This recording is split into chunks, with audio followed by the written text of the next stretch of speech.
1월 14일 화요일 하나님 나라를 시작하는 말씀 묵상 시간입니다.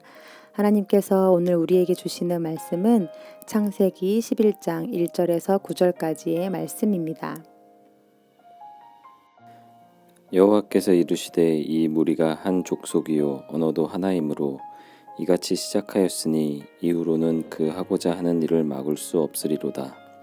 자, 우리가 내려가서 거기서 그들의 언어를 혼잡하게 하여 그들이 서로 알아듣지 못하게 하자 하시고, 여호와께서 거기서 그들을 온 지면에 흩으셨으므로 그들이 그 도시를 건설하기를 그쳤더라. 그러므로 그 이름을 바벨이라 하니 이는 여호와께서 거기서 온 땅의 언어를 혼잡하게 하셨음이니라. 여호와께서 거기서 그들을 온 지면에 흩으셨더라. 메슬로우라는 학자가 말하길 인간에게는 5단계의 욕구가 있는데 가장 기본적인 욕구는 식욕과 성욕과 수면욕과 같은 생리적인 욕구이고 그 다음이 안전에 대한 욕구라고 합니다. 즉 인간은 먹고 자는 문제가 해결이 되면 그 다음은 위험과 고통에서 벗어나 편안한 삶을 살고자 한다는 것입니다. 그만큼 인간에게는 안정감이 중요합니다. 오늘 말씀 11장 2절에 보면 이에 그들이 동방으로 옮기다가 신할 평지를 만나 거기 거류하며 라고 기록되어 있습니다.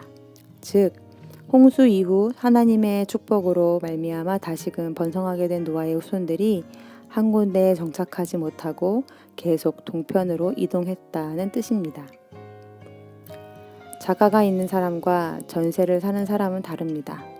자가가 있는 사람은 그 집이 내 집이기 때문에 떠나지 않아도 되지만 전세를 사는 사람은 언제고 떠날 수 있기 때문에 늘 불안에 시달립니다.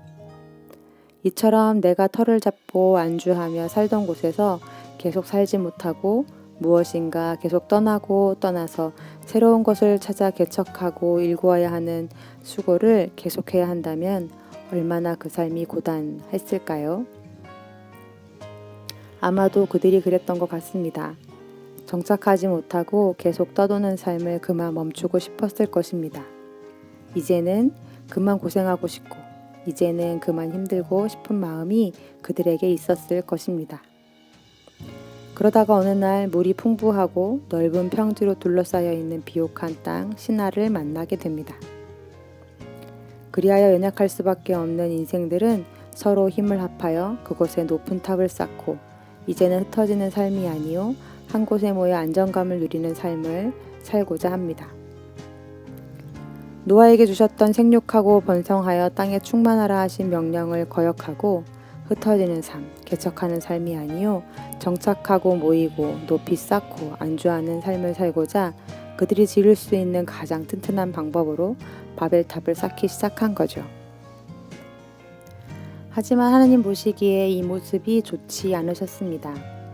악한 본성이 있는 인간들이 모여 살게 될 때 악은 더욱 세력이 강해질 것이요 힘을 규합하면 규합할수록 그들에게 안정감이 주어지면 주어질수록 하나님을 의지하지 않고 떠날 것은 자명한 일이었기 때문입니다. 그리하여 하나님은 그들의 언어를 흩으시기로 결정하십니다. 그런데 여기서 궁금증이 생기죠. 탑을 쌓고 정착하며 힘을 규합하는 일이 하나님 보시기에 좋지 못하셨다면 바벨탑을 무너뜨리시면 될 일이지 왜 언어를 흩으셨을까요? 그것은 6절 말씀에 답이 있습니다.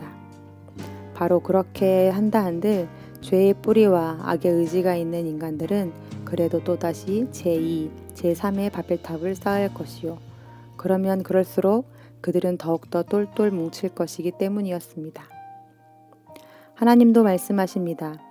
이후로는 그 하고자 하는 일을 막을 수 없을 것이라고 말입니다. 그래서 하나님은 인간이 이런 악한 의도를 서로 소통하고 규합하지 못하도록 언어를 혼잡하게 해서 서로 알아듣지 못하게 하십니다. 그런데 이때 한 가지 문장이 눈에 들어옵니다. 8절 말씀. 여호와께서 거기서 그들을 온 지면에 흩으셨으므로. 9절 말씀. 여호와께서 거기서 그들을 온 지면에 흩으셨더라 라고 기록되어 있는 말씀입니다. 노아 때와 같이 아무리 은혜를 베풀어도 돌이키지 못하는 인간을 보면서 조금이라도 두셨던 희망을 거두시고 그냥 지금 다 싹 쓸어버리시면 될 텐데 그들을 온 지면에서 쓸어버리셨더라가 아니라 흩으셨더라 라고 되어 있는 것입니다. 여기서 우리는 여전히 우리를 긍휼히 여기시며 우리에 대한 소망과 의지를 굽히지 않으시는 하나님을 보게 됩니다. 우리는 안정감을 원하나 그 안정감이 하나님과의 관계에서 오는 안정감이 아니요 세상에서 오는 안정감이라면 그 안정감이 곧 하나님과의 관계를 멀어지게 할 것이기 때문에 하나님은 우리를 간혹 흩으십니다. 그래서 다시 연약하게 하시고 그래서 다시 하나님을 의지하게 하십니다. 아무리 견고한 벽돌을 굽고 역청을 바르고 발라 튼튼한 성을 쌓는다 한들 주님 말씀하시면 한순간에 무너지고 흩어질 수밖에 없는 인생임을 알아 가장 견고하고 튼튼한 성이요 탑인 우리 주님께 소망을 두며 살아가는 우리의 우신 식구들 되기를 간절히 소망합니다.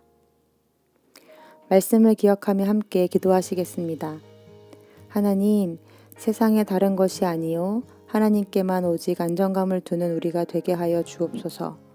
아무리 견고히 쌓는다고 한들 하나님 앞에서는 지푸라기일 뿐인 성을 쌓느라 애쓰고 수고하는 어리석은 인생이 되지 말게 하시고 기초를 하나님께 두어 어느 상황 가운데 거하든지 문제가 있어도 문제가 없어도 주님과 함께 동행하며 불안정할 수밖에 없는 우리네 인생을 넉넉히 이기고 감당하는 믿음의 사람들 다 되게 해달라고 함께 기도하시겠습니다.